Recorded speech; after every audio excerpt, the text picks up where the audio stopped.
জানিয়ে দেব এই মুহূর্তে হাতে পাওয়া সর্বশেষ গুরুত্বপূর্ণ আপডেট বাংলা সংবাদ। শুরুতেই জানাবো নির্বাচন কবে এটা ঠিক করবে জনগণ। প্রধান উপদেষ্টার প্রেস সচিব শফিকুল আলম বলেছেন, আগামী নির্বাচন হবে 16 না 18 মাস পরে, এটা দেশের জনগণ ঠিক করবে। সোমবার সন্ধ্যায় রাজধানীর হেয়ার রোডের ফরেন সার্ভিস একাডেমিতে এক সংবাদ সম্মেলনে তিনি একথা বলেন। ডক্টর ইউনূসের যুক্তরাষ্ট্র সফরের বিষয়ে সংবাদ সম্মেলনের আয়োজন করা হয়। প্রধান উপদেষ্টার প্রেস সচিব বলেন, বিশ্ব নেতারা রাষ্ট্র মেরামতের বিষয়ে সমর্থন জানিয়েছেন। এ অবস্থায় রাষ্ট্র সংস্কারে 6টা কমিশন কাজ শুরু করেছেন।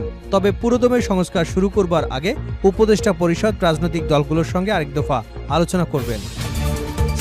এবারে জানাবো মাহমুদুর রহমানকে কারাগারে পাঠানো মির্জা ফখরুলের উদ্বেগ।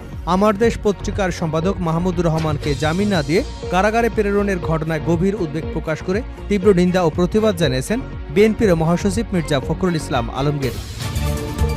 জানাবো দলবাজ বিচারপতিদের পদত্যাগের আলটিমেটাম। শেখ হাসিনা সরকারের আমলে নিয়োগকৃত দলবাজ দুর্নীতিবাজ হিসেবে চিহ্নিত বিচারপতিদের পদত্যাগের দাবিতে আলটিমেটাম দিয়েছেন সাধারণ আইনজীবীরা। সোমবার সুপ্রিম কোর্টের ইউনেস্কো ভবনের সামনে সাধারণ আইনজীবীদের ব্যানারে আয়োজিত মানববন্ধন থেকে এই আলটিমেটাম দেওয়া হয়। এবারে থাকছে জানুয়ারিতে শুরু হবে বাড়ি বাড়ি ভোটার তালিকা হালনাগাদ কার্যক্রম।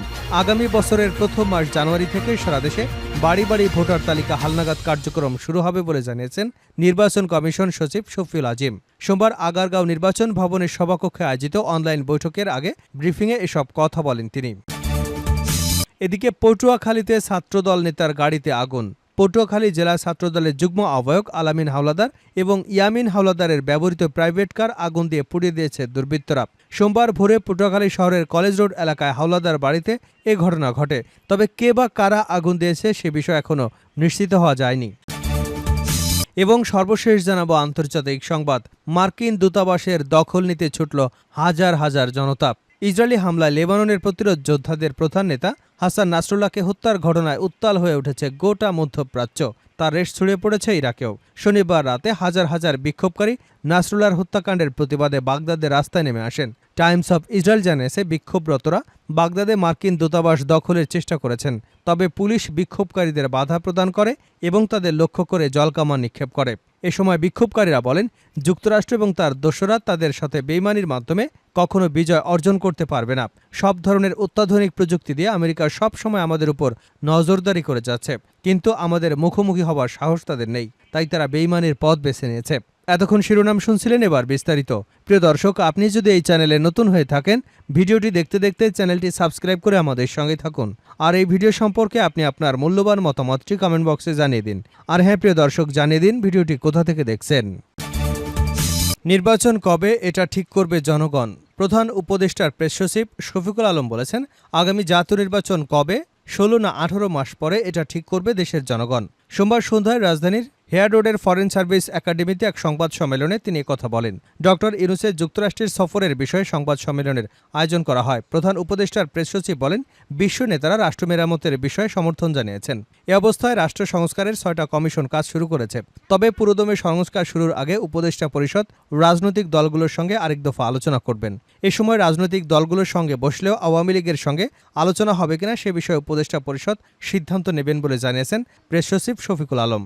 18 মাসের মধ্যে নির্বাচন প্রসঙ্গে এক প্রশ্নের জবাবে তিনি বলেন, নির্বাচন 16 মাস না 18 মাস পরে হবে, এটা আসলে ডিসাইড করবে বাংলাদেশের জনগণ। কমিশনের রিপোর্ট নিয়ে পলিটিক্যাল কনসালটেশন এবং এই কনসালটেশনের পরে বাংলাদেশের জনগণ, বাংলাদেশের সোসাইটি, বাংলাদেশের সমস্ত স্টক হোল্ডার যখন ডিসাইড করবে, আমরা এ বিষয়ে একটা ঐক্যমতে পৌঁছেছি, তখন নির্বাচনের একটি সমাধান হবে।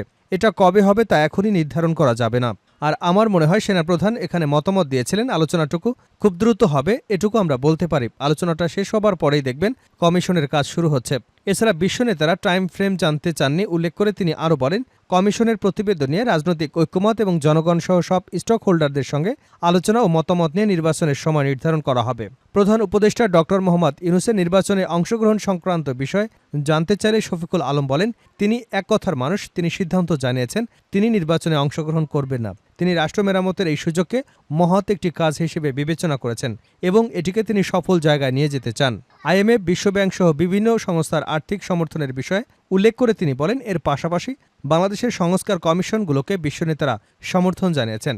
একই সঙ্গে প্রধান উপদেষ্টা ডক্টর মোহাম্মদ ইউনূসের অন্তর্বর্তী সরকারের জাতিসংঘ সফরের সময় তার সরকারকে বিশ্বনেতারা সমর্থন জানিয়েছেন বলেও জানান তিনি। মাহমুদুর রহমানকে কারাগারে পাঠানোয় মির্জা ফখরুলের উদ্বেগ। আমার দেশ পত্রিকার সম্পাদক মাহমুদুর রহমানকে জামিন না দিয়ে কারাগারে প্রেরণের ঘটনায় গভীর উদ্বেগ প্রকাশ করে তীব্র নিন্দা ও প্রতিবাদ জানিয়েছেন বিএনপির মহাসচিব মির্জা ফখরুল ইসলাম আলমগীর। সোমবার এক বিবৃতিতে বিএনপির মহাসচিব বলেন, মাহমুদুর রহমান দেশের একজন প্রথিতযশা সাংবাদিক। তিনি পতিত স্বৈরাচারের সরকারের আমলে ভয়াবহ নির্যাতনের শিকার হয়েছেন। শারীরিকভাবে তাকে আক্রমণ করে রক্তাক্ত করা হয়েছে। ফ্যাসিবাদের হিংস্র আক্রমণে তাকে দমাতে না পেরে তার জীবনকে বিপন্ন করবার চক্রান্ত করা হয়েছে। গণতন্ত্রের পক্ষের সাহসী ক্ষুরধার লেখনির জন্যই শেখ হাসিনা তাকে ব্যক্তিগতভাবে ধ্বংস করবার চেষ্টা করেছেন। তার বিরুদ্ধে আওয়ামী ফ্যাসিস্ট সরকার বহু মিথ্যা এবং রাজনৈতিক উদ্দেশ্য প্রণোদিত মামলাসহ ফরমায়েশি সাজা দিয়ে অকথ্য জুলুম নিপীড়ন চালিয়েছে। তবু তিনি আওয়ামী সরকারের রক্তচক্ষুর ভয়ে ভীত না হয়ে নিজের নীতি এবং আদর্শে অটল থেকেছেন। ফখরুল আরও বলেন, গণতন্ত্র, বহুমতের সহাবস্থান এবং ভিন্নমতের প্রতি শ্রদ্ধার নীতিতে বিশ্বাসী মাহমুদুর রহমান। আওয়ামী কর্তৃত্ববাদী আগ্রাসনের আক্রমণের মুখেও তার মাথা নোয়ানো যায়নি। মিথ্যা মামলায় গতকাল তাকে জামিন না দিয়ে কারাগারে প্রেরণের মাধ্যমে তার প্রতি অবিচার করা হয়েছে। তার জামিন পাওয়া উচিত ছিল। আমি অবিলম্বে মাহমুদুর রহমানের বিরুদ্ধে দায়েরকৃত মিথ্যা মামলা প্রত্যাহার, নিঃশর্ত মুক্তির জোর আহ্বান জানাচ্ছি। আশা করব বর্তমান অন্তর্বর্তীকালীন সরকার তাকে জামিন দিয়ে গণতন্ত্রের সপক্ষের একজন সাংবাদিকের প্রতি সুবিচার নিশ্চিত করবে। দলবাজ বিচারপতিদের পদত্যাগের আলটিমেটাম। শেখ হাসিনা সরকারের আমলে নিয়োগকৃত দলবাজ, দুর্নীতিবাজ হিসেবে চিহ্নিত বিচারপতিদের পদত্যাগের দাবিতে আলটিমেটাম দিয়েছে সাধারণ আইনজীবীরা। সোমবার সুপ্রিম কোর্টের এনএসকো ভবনের সামনে সাধারণ আইনজীবীদের ব্যানারে আয়োজিত মানববন্ধন থেকে আলটিমেটাম দেওয়া হয়েছে। বক্তারা আলটিমেটাম দিয়ে বলেন, 20 অক্টোবরের মধ্যে সুপ্রিম কোর্টে দলবাজ, দুর্নীতিবাজ হিসেবে চিহ্নিত বিচারপতিদের পদত্যাগ করতে হবে। অন্যথায় 20 অক্টোবরের পর দলবাজ বিচারপতিদের বিচার কাজে অংশ নেওয়া হবে না। 20 অক্টোবরের মধ্যে দলবাজ বিচারপতি যদি স্বেচ্ছায় পদত্যাগ না করেন, তাহলে আমরা প্রধান বিচারপতি এবং সরকারকে আহ্বান জানাব তাদের অপসারণ করুন। জানুয়ারির শুরুতে হবে বাড়ি বাড়ি ভোটার তালিকা হালনাগাদ কার্যক্রম। আগামী 2025 বছরের প্রথম মাস জানুয়ারি থেকে সারা দেশে বাড়ি বাড়ি ভোটার তালিকা হালনাগাদ কার্যক্রম শুরু হবে বলে জানিয়েছেন নির্বাচন কমিশন সচিব শফিউল আজিব। সোমবার আগারগাঁওয়ে নির্বাচন ভবনের সভাকক্ষে আয়োজিত অনলাইন বৈঠকের আগে ব্রিফিংয়ে এসব কথা বলেন তিনি। ইসি সচিব বলেছেন, 2009 সালের ভোটার তালিকা আইন অনুযায়ী জানুয়ারিতে বাড়ি বাড়ি তালিকা হালনাগাদ শুরু হবে। এই সময়টা এখনও আসেনি। আমাদের রুটিনে আছে 2রা জানুয়ারি থেকে এটি শুরু করা হবে। এখন প্রতিদিনের হালনাগাদ করছি। কমিশনের অনুমোদন ছাড়া সেটা ঘোষণা করবেন কিনা বা হবে কিনা এমন প্রশ্নের জবাবে ইসি সচিব বলেন, এটা কমিশনের কাজ, সুতরাং বাড়ি বাড়ি গিয়ে ভোটার তালিকা হালনাগাদ করার সিদ্ধান্ত কমিশন নেবে। এখন তো আইনে আমার লিগ্যাল অথরিটি নেই। এতদিন যেটা হয়েছে সেটা তো আসেনি। প্রয়োজনীয় সংস্কারের পর রাজনৈতিক ঐক্যমতে পৌঁছে ভোটার তালিকা তৈরি হয়ে গেলে নির্বাচনের তারিখ ঘোষণা করা হবে। সম্প্রতি নিউ ইয়র্ক সফরকালে এমনটা জানান অন্তর্বর্তী সরকারের প্রধান উপদেষ্টা ডক্টর মোহাম্মদ ইউনূস। গত 5 আগস্ট শেখ হাসিনা সরকারের পতনের পর রাষ্ট্রপতি সংসদ ভেঙে দিয়ে অন্তর্বর্তী সরকারকে নিয়োগ দেন। সংসদ ভেঙে যাবার পরবর্তী 90 দিনের মধ্যে নির্বাচন করবার সাংবিধানিক বাধ্যবাধকতা রয়েছে। সেই সময় শেষ হবে আগামী 4 নভেম্বর। এদিকে অন্তর্বর্তী সরকার দায়িত্ব নেবার পরপরই পদত্যাগ করেছেন কাজী হাবিবুল আউয়াল নেতৃত্বাধীন নির্বাচন কমিশন। এর আগে প্রধান নির্বাচন কমিশনার আলোচনার জন্য কাউকে পাওয়া যাচ্ছে না। উল্লেখ করে পত্রিকায় লেখা কলামে সাংবিধানিক সংকট উত্তরণে বেসামরিক ফরমান জারির আহ্বান জানান তিনি। সেখানে বলেন, সংবিধানে উল্লেখিত মেয়াদের মধ্যে ভোটের আয়োজন না করলে নির্বাচন কমিশনের মৃত্যুদণ্ড হওয়ার বিধান রয়েছে। এরপর গত 5 সেপ্টেম্বর তিনি সহ পুরো কমিশন পদত্যাগ করেন। বর্তমানে কমিশনহীন ইসিতে আইনে নির্ধারিত রুটিন কাজগুলোই করছে ইসি সচিব শফিউল আজিম। আইন অনুযায়ী কমিশনের অনুমোদন ক্রমে প্রতি বছর 2রা জানুয়ারি থেকে বাড়ি বাড়ি গিয়ে ভোটার তালিকা হালনাগাদ কার্যক্রম পরিচালনার বিধান আছে। এক্ষেত্রে তথ্য সংগ্রহের পর যাচাই বাছাই, দাবি আপত্তি নিষ্পত্তির পর চূড়ান্ত ভোটার তালিকা 2রা মার্চ প্রকাশের বিধান রয়েছে।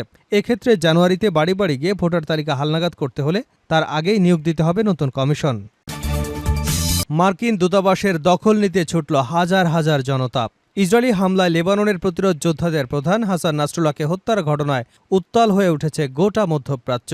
তার রেশ ছড়িয়ে পড়েছে ইরাকেও। শনিবার রাতে হাজার হাজার বিক্ষোভকারী নাসরুল্লাহর হত্যাকাণ্ডের প্রতিবাদে বাগদাদের রাস্তায় নেমে আসেন। টাইমস অফ ইসরায়েল জানিয়েছে, বিক্ষোভরতরা বাগদাদে মার্কিন দূতাবাস দখলের চেষ্টা করেন। তবে পুলিশ বিক্ষোভকারীদের বাধা প্রদান করে এবং তাদের লক্ষ্য করে জলকামান নিক্ষেপ করে।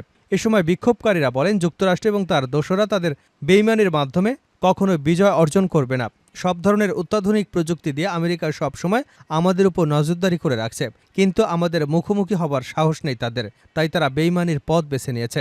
শুক্রবার লেবাননের রাজধানী বৈরুতে বিমান হামলা চালিয়ে নাসরুল্লাহকে হত্যা করা হয়েছে। বৈরুতের দক্ষিণাঞ্চলীয় শহরগুলিতে চালানো ওই বিমান হামলায় সহস্রাধিক ব্যক্তি নিহত হয়েছেন বলে খবর নিশ্চিত করেছে লেবাননের স্বাস্থ্য মন্ত্রণালয়। ইসরায়েল এবং তার মিত্ররা ছাড়া প্রায় সব দেশই ওই হামলায় নিন্দা জানিয়েছে। জাতিসংঘের মহাসচিব অ্যান্তোনিও গুতেরা।